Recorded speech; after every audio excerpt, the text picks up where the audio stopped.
Good morning, CSL. Doug and Sarah are out of town this weekend, so you're stuck with me today. And some wonderful music that we're going to receive from Randy as well.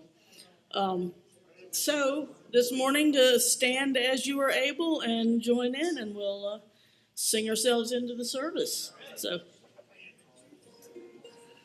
this is an older one that I hope you remember. Thank you for this day, Spirit. Thank you for this day. Thank you for this day, Spirit. Thank you for this day. This beautiful day. This beautiful day.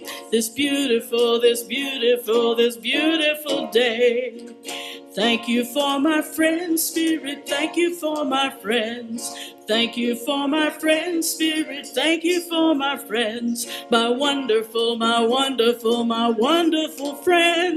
My wonderful friends. Thank you for this day, Spirit. Thank you for this day. Thank you for this day, Spirit. Thank you for this day. This beautiful day. This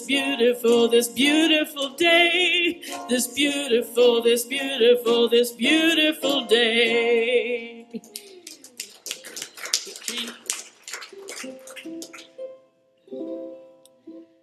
Okay, next one. Pour yourself in me. Pour yourself into my heart. Whoa, wonderful Spirit. Pour yourself in me. Pour yourself into my heart. Whoa, wonderful Spirit. Pour your love in me. Pour your love into my heart. Whoa, wonderful Spirit. Pour your love in me. Pour your love into my heart. Whoa, wonderful Spirit. Sing your joy in me. Sing your joy into my heart. Whoa, wonderful Spirit. Sing your joy in me. Sing your joy into my heart. Whoa, wonderful Spirit. Shine your light in me. Shine your light into my heart. Whoa, wonderful Spirit. Shine your light in me. Shine your light into my heart. Whoa, wonderful Spirit.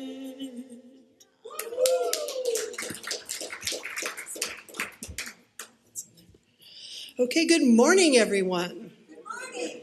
Welcome to the Center for Spiritual Living here in the heart of Las Cruces, where our vision is a world and loving partnership for the good of all. I'm Reverend Bonnie, the community spiritual leader here, and I'm grateful to see everyone. I'd like to welcome people visiting for the first time. We love having you here, and hopefully you got a visitor packet with the information about us and a gift certificate to the bookstore in there. Welcome to everybody watching online and those who watch in the future. Before we get started, I just thought we should take a moment to lift up in prayer all those in Ruidoso area and Alto. I am grateful to say that Jane Ray's place was spared. She's getting back home today. But let's just see them as they continue to fight that. Just hold the vision of that fire lessening and people's homes revitalized, just for a moment. Thank you. We've also looked for places and looked for postings as to how we can support them with essentials, and there's all kinds of things online. So I will just let you all find ways to serve them in however way you feel called. So the weekend with Yolanda Martinez is coming up Saturday, the 29th of this month. They'll be making drums at the workshop. And then she will be doing the special music on Sunday, and there will be a drumming circle after the service. So if you already have a drum, everyone is welcome to join the drumming circle after the service, and she will be leading that as well.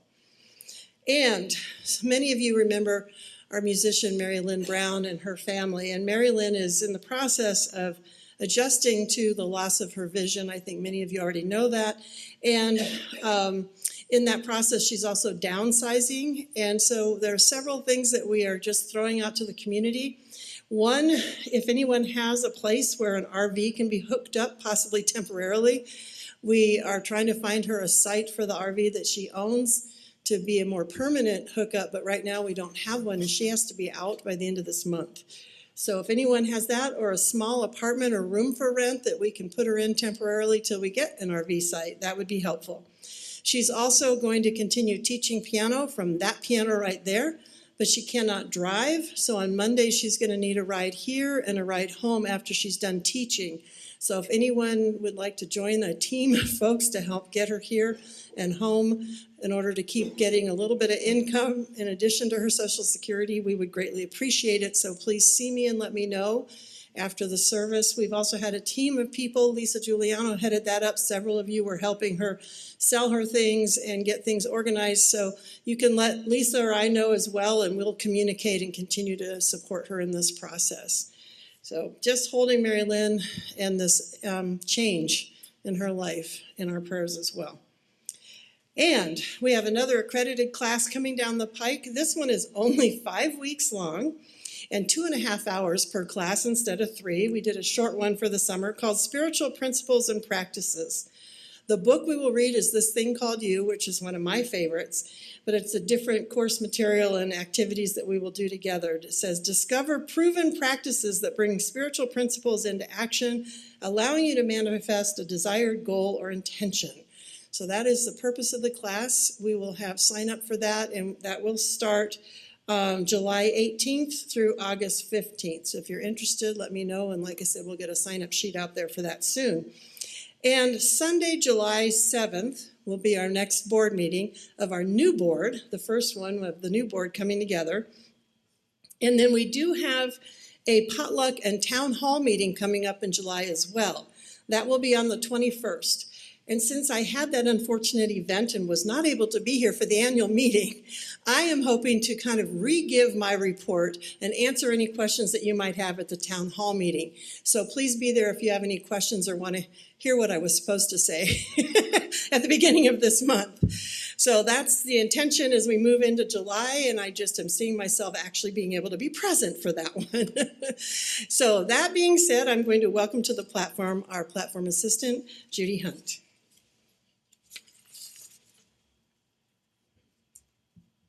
Good morning. Lovely to see all you shining beings out here, and you on Zoom, I bet you're shining too. Thank you. We believe in the power of prayer. It is really what we're about here. And so we have prayer request forms for you on the back of every chair.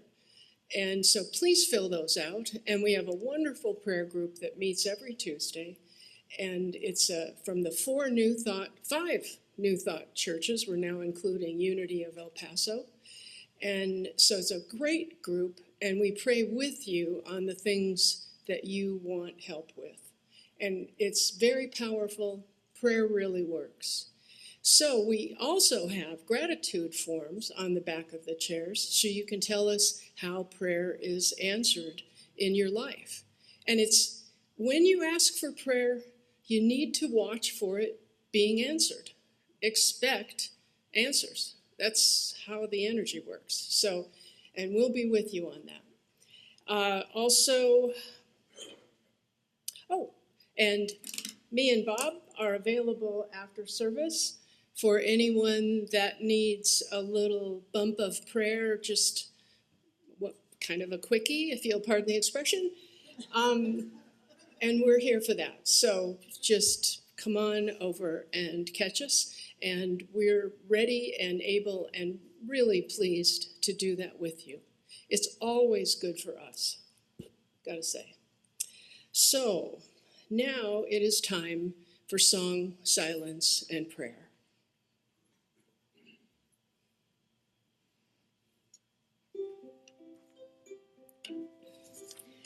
In this moment, I am peace. Peace is this moment.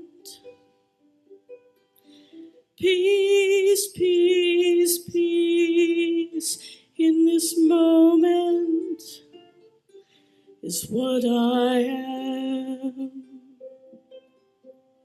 In this moment, I am joy.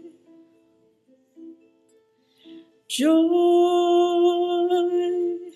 is this moment. Joy, joy, joy in this moment is what I am. In this moment, I am still. Still is this moment. Still, still, still in this moment is what I am.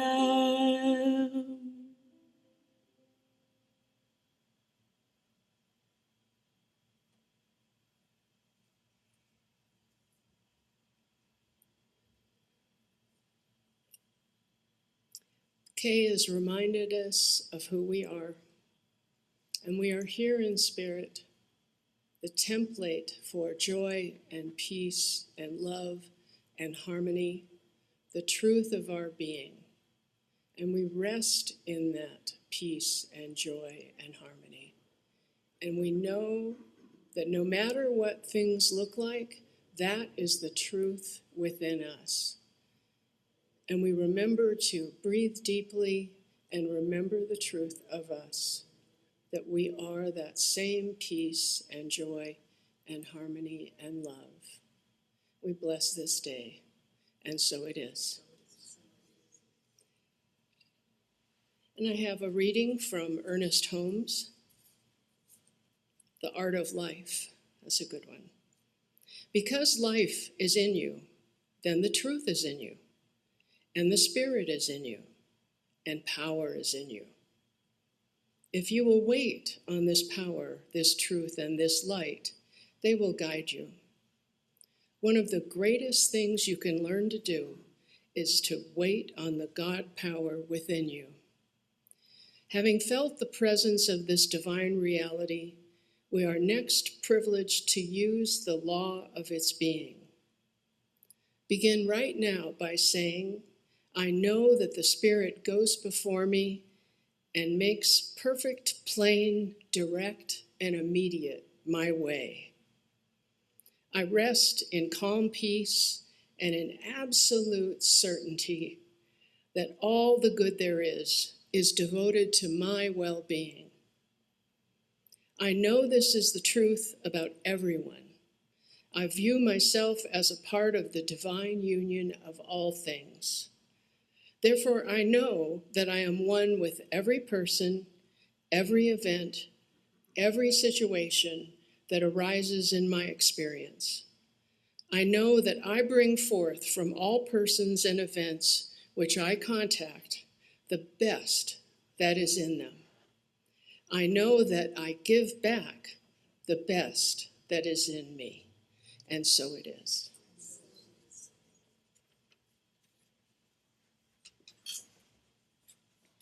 Well, this morning we get the blessing of Reverend Randy Granger as our special music as well as our speaker. Reverend Randy is an ordained minister with the Universal Life Seminaries, a motivational speaker, educator, workshop leader, professional musician, and licensed massage therapist. He's of Native American ancestry and lives right here in Las Cruces, New Mexico.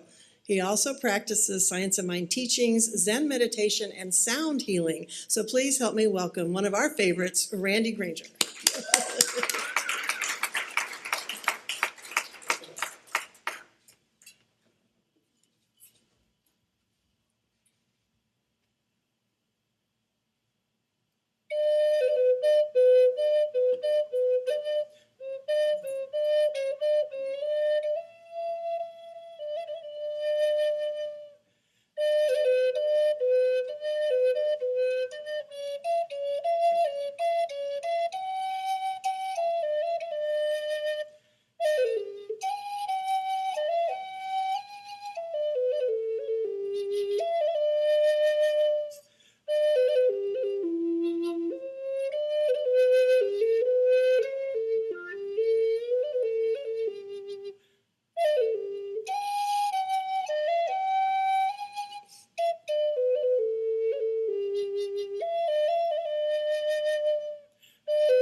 Good morning. Good morning. You know that song was actually almost left out of the movie? They took it into the movie execs, the film studio execs, and they said, that song, sappy and stupid, get it out of there. But then they did a test filming and everybody loved it, so they said, keep it in. You want to move closer? Okay. Good morning. So this month we're talking about holy boldness, and that's about boldness in spirituality, boldness in your life, boldness in our beliefs. So it's nice to always go back and look at what we believe as people, as Science of Mind practitioners. Maybe you're new to it, maybe you've been around for some time with it. But I do want to start off with a joke. I don't know if you heard the one about the minister who died and went to heaven, and he's sitting there, and he goes up to the gates there, and Gabriel's there, and he's in a long line actually, and he's like at the post office, just looking, when do I get up there?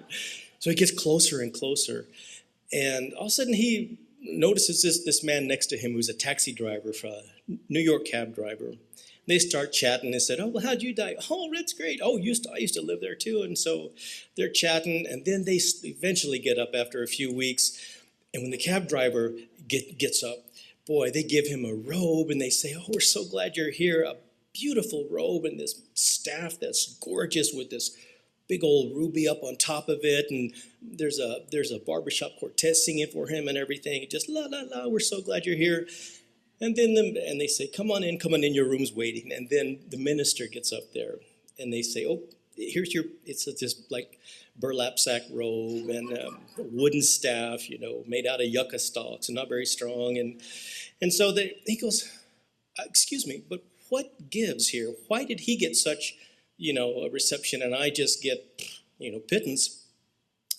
They tell him, well, in heaven we're based on results. We're all about results up here, and Every time that you spoke, well, people fell asleep. And every time that cab driver drove, people prayed their hearts out. So, even ministers have jokes, right, Bonnie? I love to garden. Does anybody here garden? Anybody have a good garden this year? Okay. Well, every year I try to do an herb pot or an herb, place in my yard because I love cooking with herbs, basil and marjoram, oregano, and parsley. Well, a few weeks ago, I noticed there was a swallowtail butterfly flying around the backyard, and I was just watching it go, and I said, "Oh, you look so pretty," and then it goes out there, and it's checking things out, and it lands on the pot, and so I go look at what it's landed on. It's landed on the parsley, and it's sitting there, and she gets around to laying eggs, and I say, oh, "Okay, I don't mind sharing a little bit, with some of my parsley and my produce." And about a week later, I go out there, and there's these little yellow, black, and white little butterflies, caterpillars, sorry, and they're starting to go after the parsley, and I go, well, that's okay, just save a little for me. I'm going to make some, linguine with clams later, so I'm going to need some of that. And so about a week later, I go out there, and they're much bigger. I mean, they're significantly bigger, and they are chomping. They look like that world eating champ Joey Chestnut at the, Nathan's Hot Dog, just chomping down, and I go, oh my gosh, leave me a little bit. I go out there about a week, and they're gone. The parsley has a serious haircut, and they're literally like eating machines if you have never seen them. So, I realize that they've gone on to their next part of their life cycle when they become cocoons and pupas and chrysalis, and they eventually turn into a butterfly. If you've ever known anything about the metamorphosis from caterpillar to butterfly, it's a true marvel of nature. They once the caterpillar is done eating, they spin a cocoon, and they enter this stage. The caterpillar cells, they deconstruct into almost a soup. They're almost 100% liquid. And what they have left are these little cells that remember what it's like to be a butterfly, called liminal cells. And at some point, the caterpillar is neither caterpillar or it's neither butterfly. It's something completely different, transitional, in-between stage, where it's going to eventually turn into a beautiful butterfly, start the whole cycle over again. Liminal cells. Liminal space, I don't know if any of you have heard about that word, but it's a physical space that serves as a connecting point, kind of like an in-between this and that. For instance, corridors that connect two rooms are liminal spaces. Streets, roads, airports, trains, bus stations connecting two destinations are liminal spaces. So are stairs and elevators. Now, it's also can refer to the transitional time in our life, like after a relationship ends, maybe, or after when we're in grief, we're in a liminal space, changing careers, maybe changing churches, or in between anything. How some people say, I'm in between partners now, I'm in between homes, in between jobs. Those are liminal spaces. Now, that's usually from one position to the other. And so if there's any of you, like for instance, like we were talking about, our former musician, Mary Lynn Brown, is in a liminal space right now, in a transitional space. And I'm so grateful. It's so beautiful that this congregation jumps to help each other. That's what we are about, and that's what we do best. So I invite you to maybe reflect and to bask in any liminal space that you might be currently inhabiting. Some liminal spaces are permanent, some are temporary, but incredible growth can happen from both of them. But don't fear it.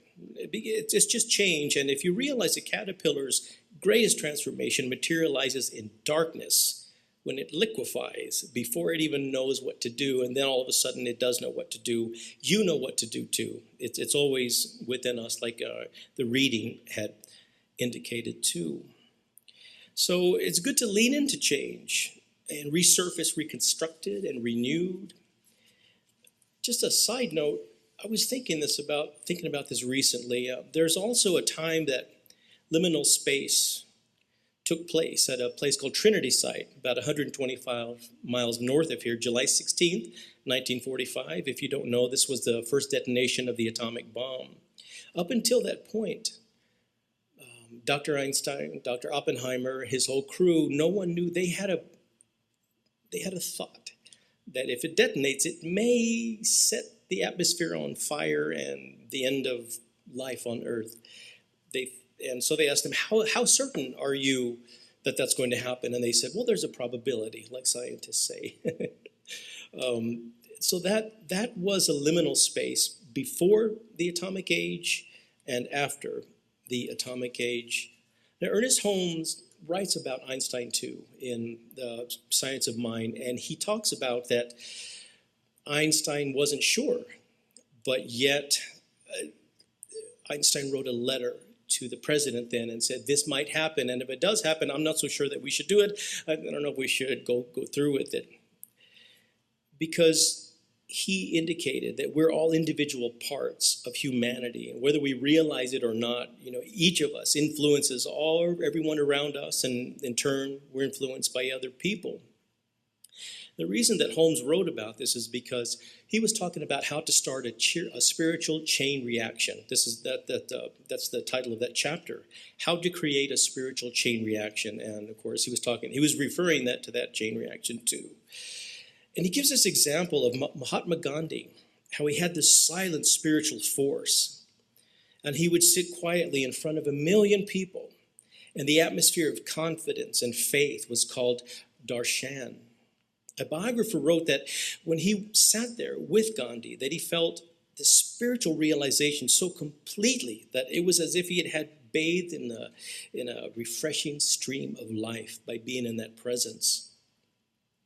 We create a spiritual chain reaction by living our own beliefs boldly with confidence, by self-assurance, and it comes from knowing that there is a power greater than us and that it's a power for good. It's available to all of us, and the proof is what it does to those around us.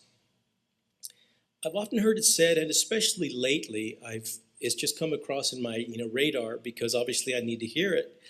But it says, if you want to know what you believe, if you really want to know what you believe, look at your life. Take a look at your life. What's happening? What's next? Where are you going? What common denominator are you in any situation? Maybe your relationships, maybe jobs, maybe any kind of situation. If you want to know what you believe, look at your life. Really look at it. I find that for myself that it's in the way that I react to news or occurrences. Do I say, oh, that's too bad that always happens? Or do I say, I'm not moved, everything good is always happening for me? So it's the years of spiritual practice. And we call it a practice because it does take practice. It really does take practice in order for us to still ourselves and to center ourselves in a belief in this absolute power and this divine laws that we talk about here. Holmes called it the great adventure. And this is what he said about it. He said, we seem to be made up of flesh and blood and a hank of hair. I don't know what a hank was, but maybe in the 20s and 30s that was a term. But he said, and a hank of hair, a few clothes, certain conditions and surroundings. We seem to be the product of our environment, but that's a superficial viewpoint, he says. For while we're thinking of everyone as having just ordinary commonplace talents, the first thing we know, an Emerson comes along, or an Einstein appears, or a Buddha, or a Jesus, and all of us marvel and say that they're not made of the same thing that we are. But then he says, when you go hear a symphony, you don't go to see others perform or to hear a great artist sing or a great musician play. You really go because they awaken within you something that corresponds to and with what they are doing. And they really give you back to yourself. This too is an adventure of self-discovery.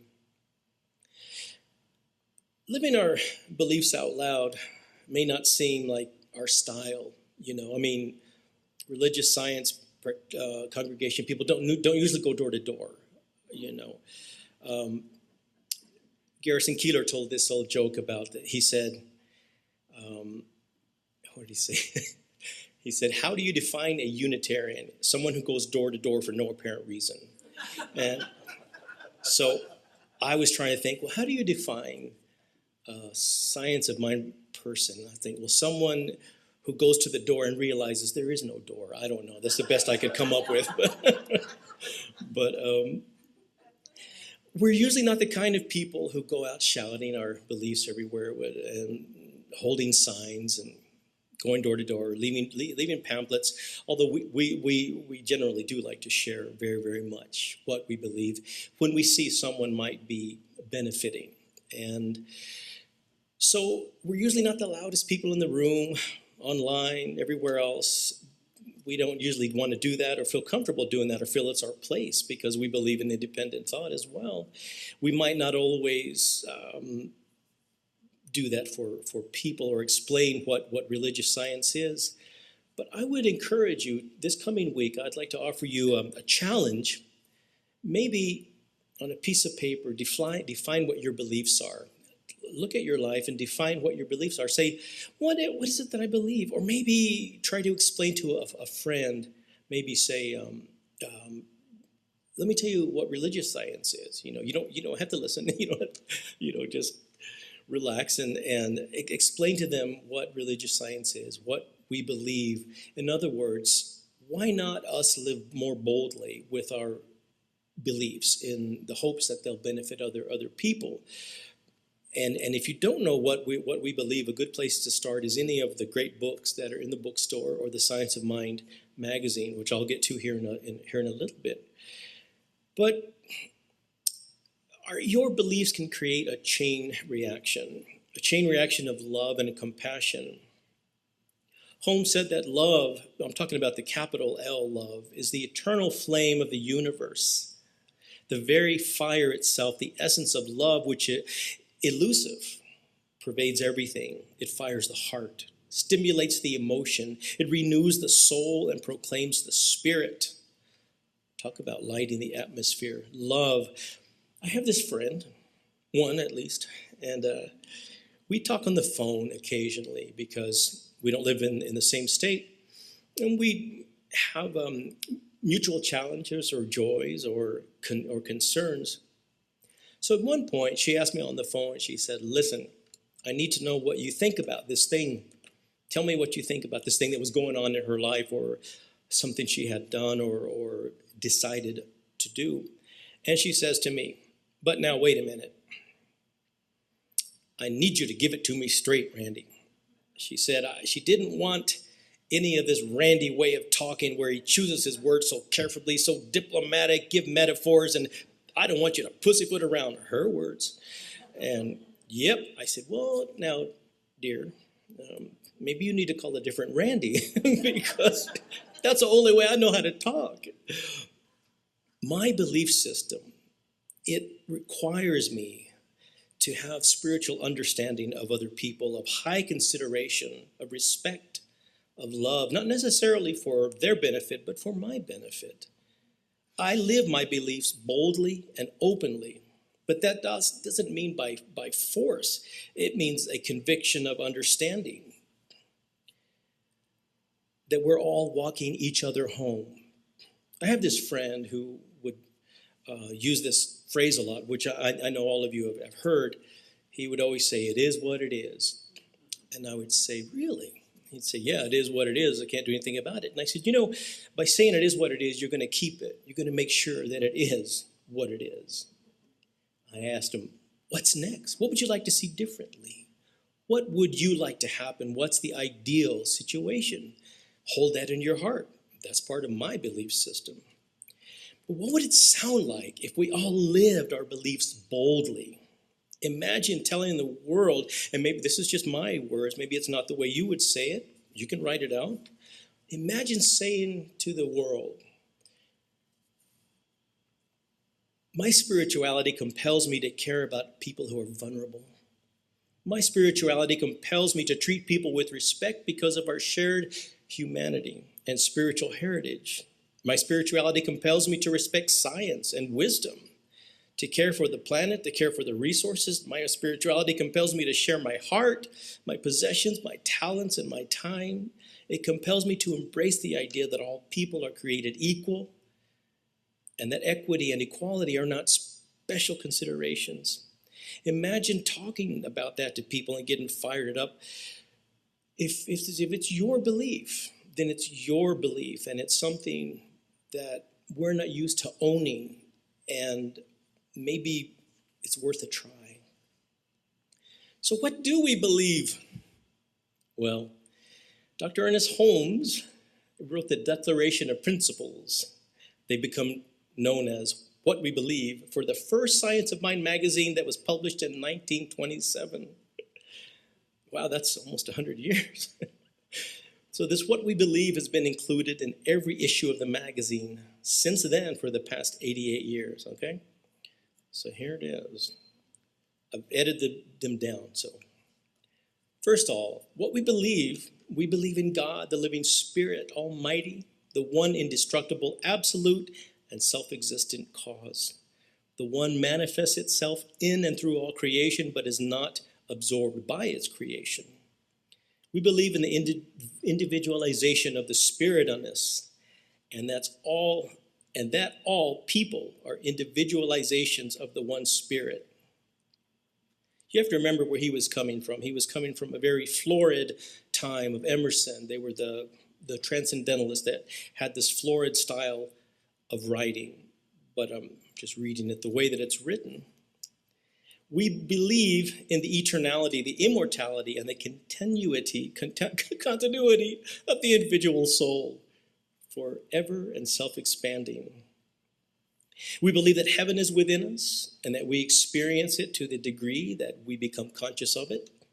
We believe in the ultimate goal of life is to be completely free from all discord of every nature, and that this goal is sure to be attained by all. We believe in the unity of all life. We believe that God is personal to all who feel this indwelling presence. We believe in the direct revelation of truth through our intuitive and spiritual nature. We believe that the universal spirit, which is God, operates through a universal mind, which is the law of God, and that we are surrounded by this creative mind, which receives the direct impress of our thought and acts upon it. I'd love to go through and rework all of these, reword them at some point, to my understanding. But we believe in the healing of the sick and the control of conditions through the power of the mind. We believe in the eternal goodness, the eternal loving kindness, and the eternal givingness of life to all. We believe in our soul, our own spirit, and our own destiny. For we understand that the life of all is God. Boy, just let that soak in and resonate. I know it's a lot of we believe, but when it comes down to it, what a belief is a practice thought. It's a thought you've had over and over so strongly that it becomes a belief. So maybe this week, get out there and express yourself in that way. I'm going to give you a quick recipe. I promised a recipe, not for the guacamole, but I make good guacamole, but that's on YouTube. But this is a recipe for living with bold spirituality. Some days you need more of these ingredients, some days you need less. The first one is compassion. The second one is awe. The next is gratitude. The next is appreciation. The next is some inspiration, a little bit of admiration, a lot of elevation, and a whole lot of love. The long-lived morning cloak butterfly provides an amazing example of spirit's ingenuity and perfection. In the summer months, it enters a period of sleep to avoid predators. When it awakes in the fall, the morning cloak's dark color helps it blend into the tree bark so predators can't see it. If it's about to become a meal, the butterfly plays dead. It drops to the ground onto the leaves as camouflage. If startled, the butterfly makes a clicking noise, which startles the predators. That, coupled with opening its wings to display bright blue and yellow colors, helps keep it from being attacked. Its dark cloak wings help it absorb heat and warm up its body. Simply put, the morning cloak's butterfly's body is divinely designed, as is all in the universe, including you, including me. The Spirit knows exactly what it's doing and has created each of us with everything we need to thrive. Remembering this, we give gratitude for the perfection and the divine order in the universe. And I recognize that perfection is included in you, it's included in me, it's included in everyone, so why not boldly proclaim that? I'm going to end with a short poem by a pre-Columbian Aztec poet, Nezahualcóyotl. It's beautiful. He says, flowers have come to refresh and delight you, princess.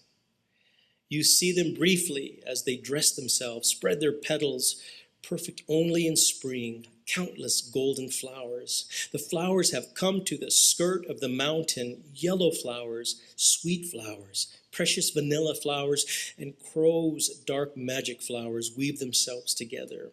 They are your flowers, God. We only borrow them. You, your flower drum, your bells, your song. They are your flowers, God. Thank you. So it is.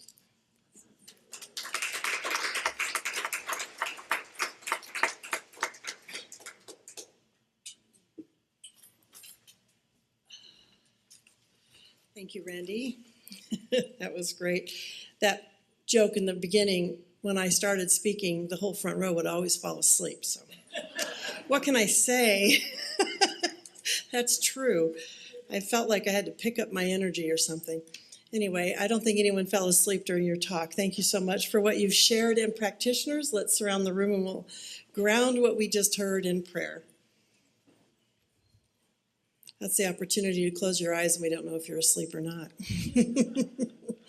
So as we go within, we just give thanks for the inspiration that comes to us from all the different people that share their wisdom, and this morning especially for Reverend Randy. We know that Spirit moves in and through each one of us, inspiring us, and today we have been challenged to live that Spirit more boldly, to bring it forward into our relationships, our experiences, and our life in a way that we can fully express who we are with pride and joy and, of course, love. And so I'm grateful for this reminder. I'm grateful for this challenge and this inspiration. And I visualize before me a butterfly and spreading my wings and being that bold, brilliant, colorful light in the world. And I see that for each person here as we take what it is we believe out into the world, shine our lights, and let our love be present. And so in gratitude, I just release and praise and give thanks for this time together as we say together, and so it is.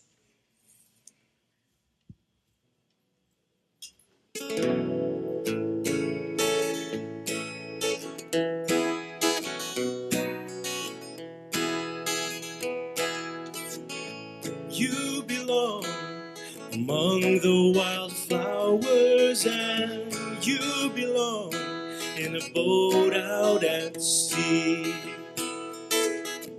Sail away, kill all the hours, and you belong somewhere you feel free. Run away, go find a love, and go away somewhere bright and new. I have seen no other who compares with you. You belong among the wildflowers, and you belong in a boat out at sea. You belong with your love on your arm, and you belong somewhere you feel free.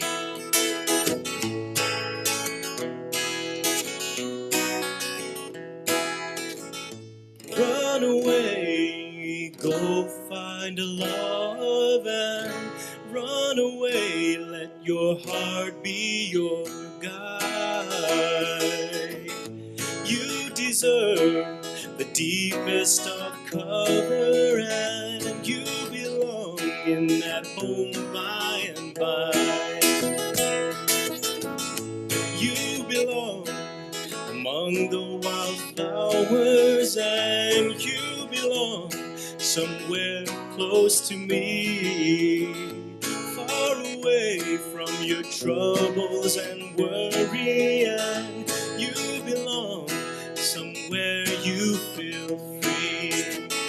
You belong somewhere you feel free. You belong somewhere you feel free.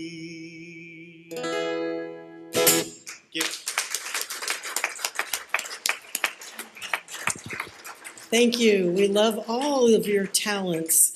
What we're missing is some of your food. You always talk about your great cooking. Someday we've got to have him bring some food for us, huh? But he feeds us spiritually, and we're very grateful for that and for his musical gifts that he gives us as well. Thank you so much for being here today. At this time, we think about our opportunity to give back to the center, this place that supports this amazing community who does step up for each other. It's just phenomenal to me, and I'm so grateful. I say that every Sunday, but I'm going to keep saying it because what I focus on, I get more of, right? So thank you all for all that you do for each other out there in the community. Sunday is just the icing on the cake. There's so much that takes place here and so many ways that we support each other throughout the week. And part of what we do is give back 10% of everything that comes through monetarily back into our community. This month, we are giving back to SNAP, the Spay Neuter Action Program, whose mission it is to prevent the suffering and death of dogs and cats due to overpopulation in Doña Ana County. And so we're grateful to give them 10% of what comes through. And each month, we change who is the recipient. And so we have a thank you from the people that received from us in April.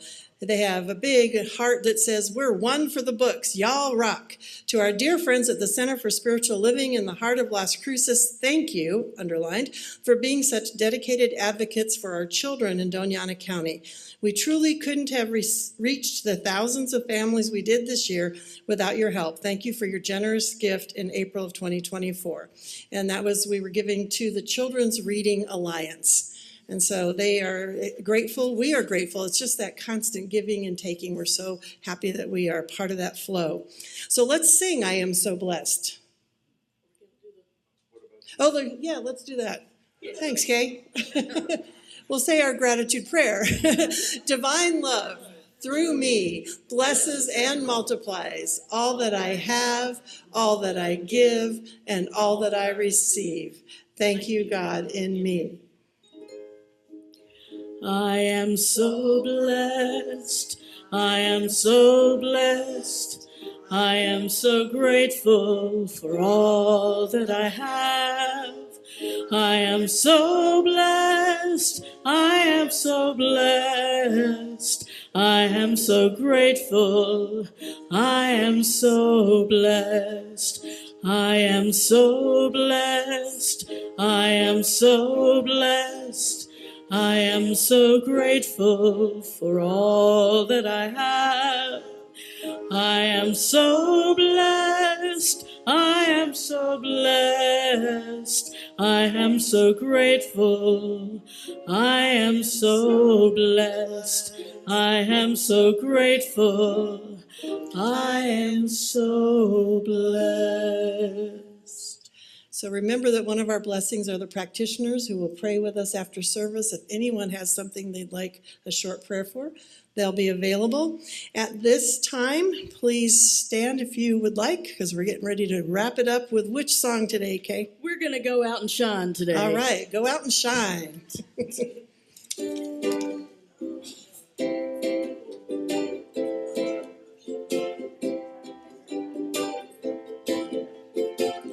Go out and shine your light. You know the time is right. You gotta go out and shine your light. Go out and shine. Go out and shine. Go out and shine your light. You know the time is right. You gotta go out and shine your light. Go out and shine. Go out and shine. Step out and take a chance. Walk the talk, join the dance. Relax, enjoy the ride. Let kindness be your guide. You gotta go out and shine your light. You know the time is right. You gotta go out and shine your light. Go out and shine. Go out and shine. One voice, one hand, one heart. Wanna change, make a start. We're one big family. What's good for you is good for me. Come on and go out and shine your light. You know the time is right. You gotta go out and shine your light. Go out and shine. Go out and shine. Go out and shine. Oh, thank you to everyone who participated this morning. Go out and shine and have a great week. Take care.